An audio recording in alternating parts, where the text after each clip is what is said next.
शक्तीपीठ महामार्ग अमरावतीमधून जाण्याची शक्यता आहे। शक्तीपीठ महामार्गाला कौंडण्यपूरशी जोडण्याचा प्रयत्न करू, इतर मार्गांनी शक्तीपीठ महामार्ग कौंडण्यपूरशी जोडू अशी माहिती चंद्रशेखर बावनकुळे यांनी दिलेली आहे। शक्तीपीठ महामार्गाला मोठ्या प्रमाणात विरोध होत असताना शक्तीपीठ महामार्ग हा अमरावतीच्या प्रतिपंढरपूर असलेल्या कौंडण्यापूरशी जोडण्याचा प्रयत्न केला जाणार असल्याची माहिती चंद्रशेखर बावनकुळे यांनी दिली आहे।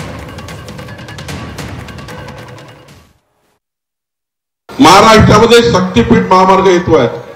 आपल्या जेवढं शक्तीपीठ आहे, तुळजापूर असेल, कोल्हापूर असेल, पंढरपूर असेल, माऊरची देवी असेल, पवनार पर्यंत आपण या ठिकाणी शक्तीपीठ महामार्ग आपल्याला रविरात्री काहीच करायला लागणार नाही। पवनार पासून आपला शक्तीपीठ महामार्ग होतो आहे आणि पवनारला या ठिकाणी वेगवेगळ्या मार्गाने जोडण्याचं काम आता सुमित वानखेडेशी मी चर्चा केली। त्या ठिकाणी कसं कौंडण्यपूरला आपल्या वेगवेगळ्या छोट्या छोट्या मार्गाने आपल्याला पवनार पर्यंत तिथून पंढरपूर पर्यंत जोडण्याचं काम शक्तीपीठ महामार्गाने होणार आहे। त्या शक्तीपीठ महामार्गाचा या ठिकाणी उल्लेख कौंडण्यपूरला झाला पाहिजे अशी मागणी केलेली आहे।